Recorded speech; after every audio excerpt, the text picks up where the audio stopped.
welcome back to my channel. This is Megan Teacher Pauline, and today let's talk about languages in the Philippines. What language is spoken in the Philippines? With 183 living languages to speak of, the Philippines is one of the most linguistically diverse countries on the planet. Official languages. The two official languages of the Philippines are Filipino and English. Filipino is the national language, and the official status of English is a holdover from its time as a U.S. territory between the years of 1898 and 1946.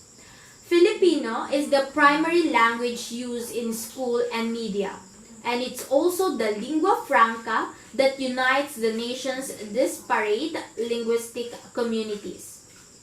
You'll mostly encounter English in government, newspaper, and magazines. Filipino versus Tagalog. Are Filipino and Tagalog more or less the same language? Almost, but not quite. Filipino is an updated version of Tagalog that includes elements of other native Philippine languages as well as English, Spanish, Malay, and Chinese.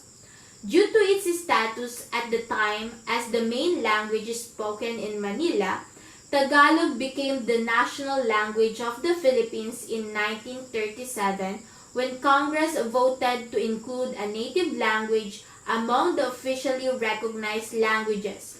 Eventually, Tagalog was renamed Filipino, and when the Constitution was amended in 1973 under dictator President Ferdinand Marcos, Congress took steps to create a new iteration of the language, which was to be known as Filipino.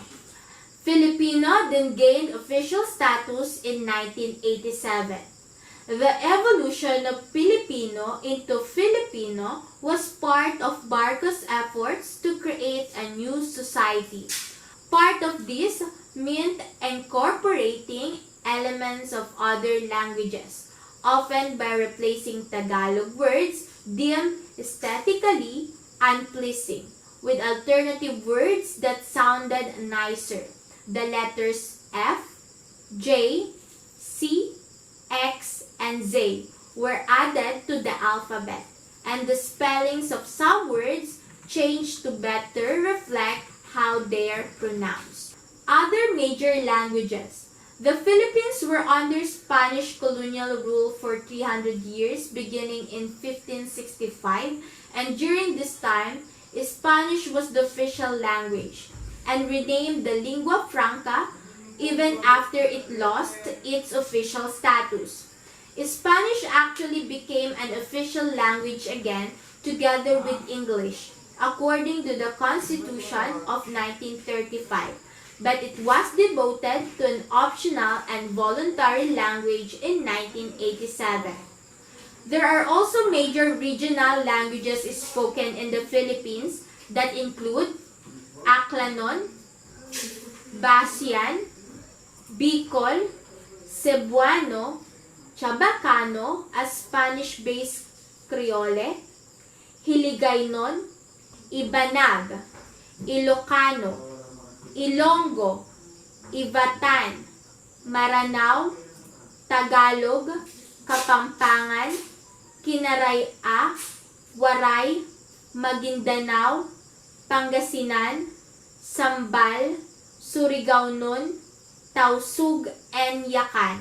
These are also mostly indigenous languages belonging to the Austronesian language family. Out of this, 10 languages account for the language over 90% of Filipino people speak at home. These languages are Tagalog, Bisaya, Cebuano, Ilocano, Hiligaynon, Ilonggo, Bicol, Waray, Maguindanao, Kapampangan, and Pangasinan. Immigrant populations have also affected the linguistic landscape of the Philippines. Major immigrant languages include Sindhi, 20,000 speakers according to ethnologue. Japanese, 2,900. Indonesian, 2,580. Hindi, 2,420. And German, 960. As well as Korean, Arabic, Vietnamese, Malay, Tamil, and various types of Chinese. Thank you for listening. For more related videos about this topic, don't forget to subscribe to my channel. Bye!